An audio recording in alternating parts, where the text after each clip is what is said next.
John Wick 5 is officially in development, despite the character's death in the fourth installment.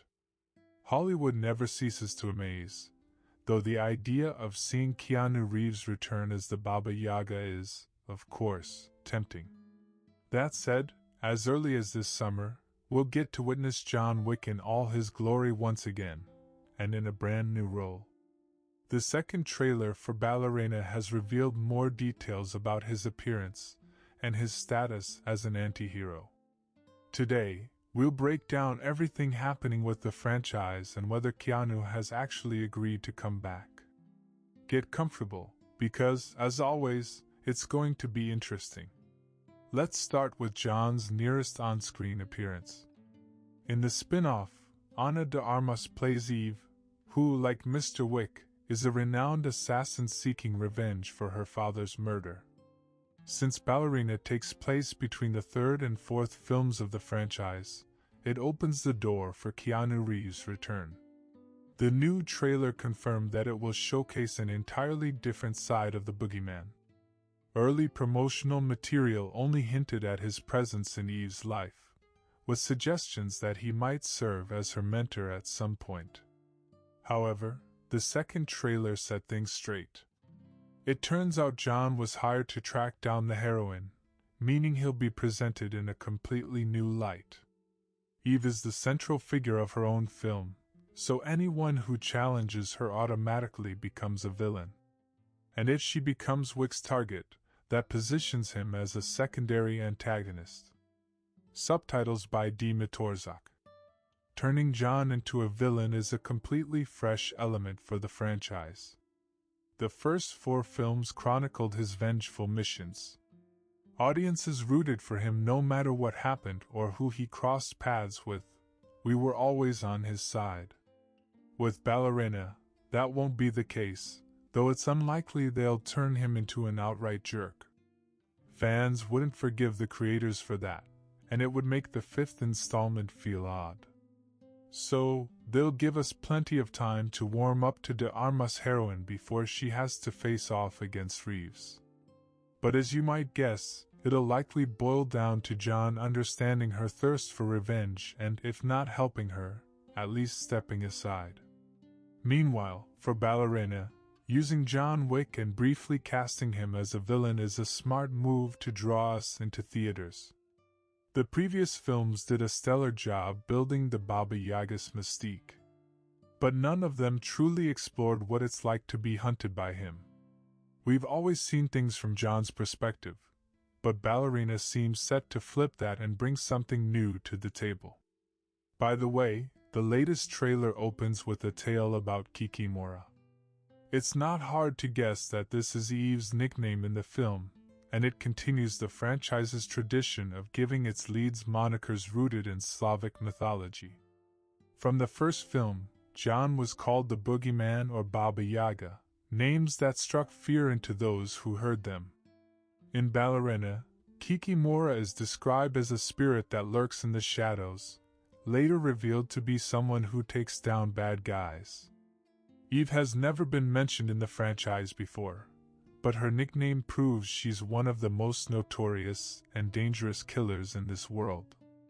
The upcoming spin-off undoubtedly carries high expectations and needs to meet. Reeves' appearance only heightens the hype, but it still has to prove why Eve is a worthy successor. The Continental series already showed that projects without Wick aren't as popular yet. That's why his role in Ballerina is crucial to tie it to the earlier films. But let's be honest, if we knew Reeves wouldn't be in it, would the spin-off still be as intriguing? Even now, the most thrilling part of the trailer is the moment Wick steps into frame. The franchise leans heavily on Keanu Reeves' persona, and now that it's expanding, there's excitement and uncertainty about its future. In that sense, the announcement of John Wick 5 raises some questions.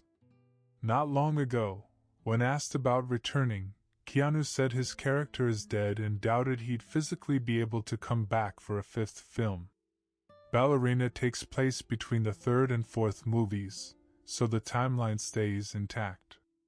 However, the fifth chapter is presumably a direct continuation, so it's unclear what the creators have in mind. John Wick creator Chad Stahelski has said multiple times that he'd be open to making another film, but only if there's a compelling story. And since the studio has confirmed that the fifth chapter is in development, it seems they've found one. But how exactly would a fifth chapter work without Keanu Reeves if the character is dead? Obviously, the team could opt for a prequel or another spin-off, but then it wouldn't make sense to call it the fifth chapter and keep the main character's name in the title if he's absent. So, John Wick 5 will likely find a way to show that Reeves' hero is still alive. After his character's death, most viewers assumed it was the franchise's finale. But the fourth film's massive critical and commercial success prompted the studio to rethink its plans. Over 4 films, the franchise's world has grown significantly. Beyond John, there are plenty of assassins with intriguing backstories. That's why Ballerina introduces us to Eve, and other projects have already been greenlit. But John remains the franchise's most iconic figure and needs to return for the fifth film. Even if the creators find a plausible way to bring him back, the question remains, why would he return? Throughout the films, John sought revenge and redemption for his past to retire in peace. If he somehow survived the fourth chapter's ending, he likely achieved that goal and found tranquility. So, he'd have no real reason to return to the criminal underworld and abandon his perfect retirement. If we assume John survived his duel with the Marquis, it's logical he'd live far from civilization. Dragging him back would require immense effort and motivation. Thus, John Wick 5 is likely a working title, with events possibly set in the character's past. Meanwhile, Reeves' schedule is pretty packed. In the near future, he's got Constantine 2 on the horizon, and before that, he's set to adapt his own comic, BRZRKR. It's a joint project with Matt Kindt. Since its launch, over 500,000 copies have sold in 4 years, telling the story of a cursed demigod who wants to leave war behind. Netflix ordered the adaptation, with Justin Lin, tired of Fast and Furious, directing. It's not just a film but also an animated series. So, convincing Reeves for John Wick 5 will take serious effort, and at best, it won't happen in a year or even 2. For now, the franchise is testing ways to expand its universe with and without John Wick. Ballerina is just one of several upcoming projects. Soon, we'll get an anime about the impossible task, from 5 years before the first film's events. In it, main antagonist Viggo Tarasov told a story whose conditions allowed John to retire and build a life with his wife. The second film revealed he didn't do it alone, he had Santino D'Antonio's help. That, in turn, drove the later story and led to John and Santino's excommunication from the Continental's guest list. But the circumstances and the task itself were always left off-screen.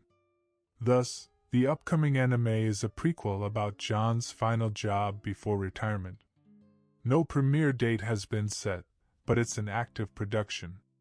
The second project to expand the story is the series Under the High Table.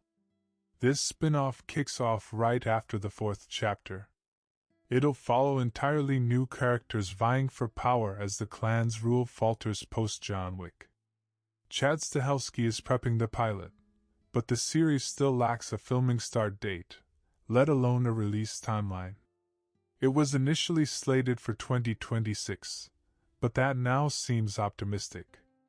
The last announced film in the John Wick universe is a spin-off centered on Kane, played by Donnie Yen.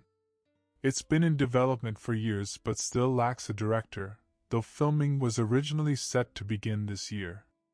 For now, we only know Donnie Yen will reprise his role, with the script by the Umbrella Academy writer. It's unclear how Kane fits into the franchise's timeline, or what period it'll cover. He previously took out his employer, Shimazu, prompting Shimazu's daughter Akira to vow revenge. That was highlighted in a post-credits scene, so the spin-off will likely pick up right after the 4th chapter. Overall, despite John Wick's death, the franchise isn't slowing down and is doing everything to keep audiences hooked. The announced John Wick 5 only confirms the studio's plans for further growth, but neither a director nor Keanu Reeves has confirmed involvement. Ballerina's success or failure will clarify things. If it takes off, there's a chance to let Reeves rest and use him for cameos. But if it flops, the studio will need a hefty paycheck to bring the actor back fully for the 5th chapter. While we wait, share in the comments, can the Wick universe thrive without John Wick? And do you think Ana de Armas can be a worthy successor? That's all for now, friends. See you in the next video soon.